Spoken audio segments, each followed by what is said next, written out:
خاص طور پر ماں باپ سامنے ہوں تو دیکھو ہاتھ جوڑتا ہوں، ماں باپ کے لیے تکلیف نہ بننا۔ میرے نبی سے پوچھا گیا یا رسول اللہ قیامت کب آئے گی؟ آپ نے فرمایا تو اللہ کو پتہ۔ تو اس نے پوچھا کوئی نشانی بتا دیں، نشانی؟ تو یہ بچیاں غور سے سنیں۔ اس نے کہا یا رسول اللہ قیامت کب آئے گی؟ آپ نے فرمایا اللہ کو پتہ ہے۔ کہا کوئی نشانی بتا دیں؟ تو سنو، آپ نے فرمایا جب بیٹیاں بھی ماؤں کو ذلیل کریں گی قیامت آ جائے گی۔ یعنی بیٹے تو جب کر جاتے ہیں بدتمیزی اور بیٹیاں عام طور پہ فرمانبردار ہوتی ہیں، آپ نے فرمایا جب بیٹیاں بھی ماں کو ذلیل کریں گی تو قیامت آ جائے گی۔ تو بچوں، تمہارے استاد بھی تمہارے ماں باپ ہیں اور تمہارے ماں باپ بھی تمہارے ماں باپ ہیں۔ میرا اللہ کہتا ہے وَاخْفِضْ لَهُمَا جَنَاحَ الذُّلِّ مِنَ الرَّحْمَةِ، ان کے سامنے بچھ جا، لا تقل لهما اف۔ اف کا اردو میں ہے ہم کہتے ہیں یہ ہوں کی آواز بھی نہیں آنی چاہیے۔ ویسے اف حقار، اف پتہ کیا ہوتا ہے؟ یہ اب ناخن تو آپ کو نظر نہیں آئے گا، اپنا ناخن دیکھ لینا۔ ناخن کے نیچے جو ہلکی سی میل جمع ہوتی ہے نا، اس کو عربی میں اف کہتے ہیں۔ کہ اتنا خفیف سا وزن بھی ماں باپ پہ مت ڈالو، ان کی دعا لے لو، دعا۔ وہ زیادتی کریں سہ جاؤ، زیادتی کریں پی جاؤ۔ اللہ کی غیبی مدد سے جو تمہارے کام ہوں گے وہ تمہاری ڈگریوں سے نہیں ہوں گے۔ ڈگری تو ایک کاغذ کا پرزہ ہے، اس پہ نہ تمہاری تقدیر لکھی ہے نہ تمہارا نصیب لکھا ہے۔ تمہارا نصیب یہاں لکھا ہوا ہے، تمہاری تقدیر یہاں لکھی ہوئی ہے، اور یہ سرسبز اور ہری ہوگی تمہارے اخلاق کے ساتھ، تمہارے ایمان کے ساتھ۔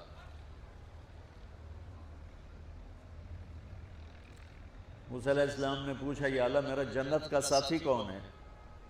تو اللہ تعالیٰ نے کہا وہ جو کسائی ہے فلاں وہ تیرا جنت کا ساتھی۔ موسیٰ علیہ السلام اس کو دیکھنے پہنچ گئے، دیکھا تو کسائی بیٹھا چوکڑی مار کے گوشت کاٹ کاٹ کے بیچ رہا ہے۔ وہ بڑے حیران ہوئے، اے میرا جنت کا ساتھی کیوں بن گیا؟ جب وہ اپنے سودا بیچ چکا تو ایک گوشت کا ٹکڑا اٹھا کے اس نے ڈالا تھیلے میں اور چل پڑا۔ موسیٰ علیہ السلام بھی ساتھ ہو گئے۔ موسیٰ، 4 بڑے نبی ہیں، نوح، ابراہیم، موسیٰ، عیسیٰ، اور ان سب سے بڑے ہیں محمد مصطفیٰ صلی اللہ علیہ وسلم۔ وہ گھر پہنچا تو موسیٰ علیہ السلام بھی اجازت دے کے اندر آ گئے۔ اس نے جا کے وہ گوشت کے ٹکڑے بنائے اور سالن پکانا شروع کیا۔ آٹا گوندھ کے رکھ دیا، سالن تیار ہوا، آٹا نرم ہوا، روٹی بنائی، تھالی میں رکھا روٹی سالن، اور ایک بڑھیا اپنی چارپائی پر ایسے لیٹی پڑی تھی، یوں کر ٹانگیں سکڑی ہوئی اور ہاتھ یوں ایسے۔ تو اس نے اس کو ہلایا، ماں جی روٹی کھا لو۔ تو اس کو یوں ہاتھ کا سہارا دیا اور لقمے بنا کے کھلاتا رہا، یہاں تک کہ اس نے کہا یعنی بس۔ تو پھر اس نے اس کا منہ صاف کیا۔ جب لٹانے لگا تو وہ کچھ بولی، موسیٰ علیہ السلام دور تھے تو سن نہیں سکے، اس کی بڑبڑاہٹ تھی۔ تو جب وہ فارغ ہوا تو موسیٰ علیہ السلام نے فرمایا میرے بھائی یہ کون ہے؟ کہا جی میری ماں ہے، میں کسائی ہوں، میں صبح اس کی ساری خدمت کر کے جاتا ہوں، پھر شام کو جب آتا ہوں تو پہلے سارا اس کا کام کرتا ہوں، پھر بچوں کو دیکھتا ہوں۔ تو موسیٰ علیہ السلام نے فرمایا یہ کچھ کہہ رہی تھی جب تم اسے لٹا رہے تھے؟ تو کہنے لگا جی بس ماں جو ہوئی، کہنے کو اس نے کیا کہنا ہے، جب بھی اس کی خدمت کرتا ہوں تو مجھے کہتی ہے اللہ تجھے جنت میں موسیٰ کا ساتھی بنا۔ میں تا جی کسائی کم نہیں اور وہ موسیٰ کلیم، میری کیڑی اوقات ہے۔ موسیٰ علیہ السلام کی آنکھوں میں آنسو آ گئے کہ تیری ماں نے تیرا کام بنا دیا۔ تو بچوں اپنے ماں باپ کی ہائے نہ لو، دعا لو۔ اور ماں باپ سے کہتا ہوں اولاد کو عزت دو، بے عزت نہ کرو۔ جو کبھی ماں باپ بیٹھے کوئی نہیں، بہت تھوڑا تم سارے بچے بیٹھے ہو، لیکن یہ آواز جائے گی کیمرے کے ذریعے۔ ماں والدین سے کہتا ہوں اپنے بچوں کو عزت نفس کو، تم کل کو باپ بننے والے ہو، تمہاری کل شادیاں ہونے والی ہیں، یہ ماں بننے والی ہیں، تم باپ بننے والے ہو۔ اللہ کے واسطے یہ جو ہمارا تعلیمی نظام ہے اس نے ہمارے بچوں کو پاگل کر دیا ہے۔ 3 سال کے بچے کے اوپر بستہ لادنا، یہ اس کو تباہ کر دینا ہے۔ اس کے سارے نیورون ہی جل جاتے ہیں. اور 3 سال کے بچے کو ماں کی گود چاہیے، اسکول نہیں چاہیے. میرے نبی نے کہا 7 سال تک نماز بھی نہ کہو تو کیا کرو، وقت دو، محبت دو، عزت دو، احترام دو. 7 سال میں ہر شے بھر جائے گی، پھر واپس تمہیں کرے گا، ساری زندگی تمہیں واپس کرے گا. ہمارے آج کل کے جو نوجوان والدین ہیں، ایک تو ان پر اسکول کا فوبیا سوار ہے، دوسرا سے موبائل کا عذاب سوار ہے. بچہ بات کرتا ہے، ماں موبائل میں لگی ہوئی ہے، کوئی ڈرامہ ویکھی جانی، ہاں بکو کیا کہتے ہو، سن رہی ہوں. وہ وہیں فوت ہو جاتا ہے. بیوی بات کرنے لگتی ہے اور میاں صاحب فون میں لگ جاتے، میاں صاحب بات کرنے لگتے ہیں، بیگم فون میں لگ جاتے. یہ تو ہماری زندگی اتنی لائف کوالٹی گندی ہو چکی ہے کہ انہیں کھانے پر بھی سکون نصیب نہیں، کھانے پر بھی کاروبار کر رہے ہوتے. بلا روٹی کھا رہے ہو، زہر کھا رہے ہو، چلو گنجا ٹوائلٹ میں ٹیلی فون سن رہے ہو، 2 آوازیں آ رہی ہوتی ہیں وہاں.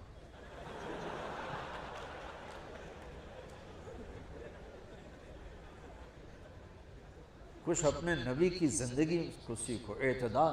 میرے نبی سے عبد الخالق کی تو ایک چھوٹی سی یونیورسٹی ہے، میں بہت بیزی ہوں. میرے نبی کے سر پہ 7 بر اعظم کے انسان اور جنات اور قیامت تک آنے والی نسلیں تھیں، اور میرا نبی بچوں کے لیے روزانہ وقت نکالتے تھے.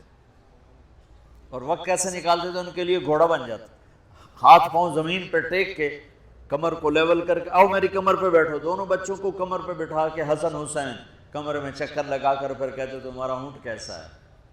جس کو اتنی ذمہ داریاں ملی ہوں وہ وقت نکالے. یہ سبق تھا نسل کے لیے، امت کے لیے. پھر دونوں بھائیوں کو اتار کے اکیلی زینب کو بٹھا کے چکر لگاتے، جھولے جھولاتے، کشتی کراتے، خود کشتی کرتے، ان کے ساتھ کھیلتے. بچوں آپ حیران ہوں گے، حسین 6 سال کے، حسن 7 سال کے، اور 7 سال میں کوئی ایک نصیحت بچوں کو نہیں کی، بس دل دیا ان کو، محبت دی. ہر شے آج کل کے ماں کو ایک مثال سے بات عرض کرتا ہوں جو بہت آسانی سے سمجھ میں آ جائے گی. یہ جو ٹیلی فون ہوتے ہیں، مجھے تو ذرا وہ بند کرنا اور وہ آتا ہے، سننا آتا ہے، لیکن اس میں ایک بلوٹوتھ ہوتا ہے جو سنتا رہتا ہوں. اگر وہ آف ہو تو کوئی ڈیٹا شفٹ ہوگا، لگے رہو ساری رات لگے رہو. اسے آن کرو گے تو ڈیٹا شفٹ ہوگا. آج کل کے والدین نے اپنے بچوں کو بلوٹوتھ آف کیا ہوگا اور ڈیٹا شفٹ کرنا چاہتے ہیں. وہ کیسے شفٹ ہوگا؟ وہ کبھی اوپر سے گزر جائے گا، کبھی ادھر سے گزر جائے گا، کبھی ادھر سے گزر جائے گا. شدت، سختی، ڈانٹ ڈپٹ، طنز تانے. میں نے چھوٹی عمر میں سگریٹ پینے شروع کر دی، کوئی 5-6 سال کی عمر، 6 سال کی عمر، اور اتنی عادت پڑ گئی کہ ایک دفعہ میں چھپ کے پی رہا تھا، میرے چھوٹے بھائی نے دیکھ لیا، اس کی عمر 4 سال. میں کہا طاہر میاں دیا میں نا، وہ آیا، میں نے ایک اس کو پلا دیا کہ میری شکایت نہ کر، ایک میں نے اس کو پلا دیا کہ یہ میری شکایت نہ کرے. اب مجھے سگریٹوں سے ہٹایا جا رہا ہے. کیسے کہ میری ماں نے میرے بازو پکڑے ہوئے اور میری خالہ کے ہاتھ میں چمٹا ہے اور چمٹے میں انگارہ دہکتا ہوا، اور وہ میرے یہاں پاما تیرے منہ میں پینے کا سگریٹ پینے کا. او میں نہیں پیندا. یہ ماں باپ یوں کرتے. نہیں آیا، نہیں چھوڑے. وہ تو تبلیغ میں آئے تو اللہ تعالیٰ نے فضل فرمایا. اتنی چھوٹی عمر سے میں نے سگریٹ شروع کی. وہ گاؤں کے دیہاتی ماحول میں سارے پیتے تھے حکا اور سگریٹ، تو میں نے بھی شروع کر دیا. تو یہ میرے منہ میں انگارہ ڈال رہی. انگارہ ڈالنے سے آدمی نہیں ہٹتا ہے، وہ اور ضد میں آتا ہے. محبت دو. کل کو تم والدین بنو، باپ بنو، یہ مائیں بنے، بچوں کو عزت دو، محبت دو. میرے نبی جب حضرت فاطمہ آتی تھی ملنے کے لیے، کھڑے ہو جاتے تھے. بستر پر بیٹھے ہیں، زمین پر بیٹھے ہیں، کرسی پر، کھڑے ہو جاتے اور آگے بڑھ کے فاطمہ کا ہاتھ پکڑ، پھر یوں چومتے، بوسہ لیتے، پھر ہاتھ پکڑے آ کر چارپائی پر بٹھاتے، اس کے بعد خود بیٹھتے تھے. اتنا پروٹوکول اولاد کو دو گے تو پھر وہ واپس آئے. یہ ساری آپ کی اولاد ہے، یہ تمہارے باپ ہیں اور تمہارے اصلی ماں باپ ہیں. ان کو عزت دو. یہ ایک چیپٹر میں نے تمہیں آنے والے فیوچر کے لیے دیا ہے کہ اللہ تمہارے گھر آباد کرے. تو یاد رکھنا، گھروں کی آبادی کا تعلق شکل صورت سے نہیں، ڈگری سے نہیں، پیسوں سے نہیں، سونے چاندی سے نہیں، اللہ کی قسم صرف آپ کے اخلاق کے ساتھ۔ اگر آپ کے اخلاق اچھے ہوں گے آپ کا گھر ہمیشہ آباد رہے گا۔ اگر آنے والی لڑکی کے اخلاق اچھے ہوں گے گھر ہمیشہ آباد رہے گا۔ اگر زبان کا بول زہریلا ہو گیا زندگی برباد ہو جائے گی۔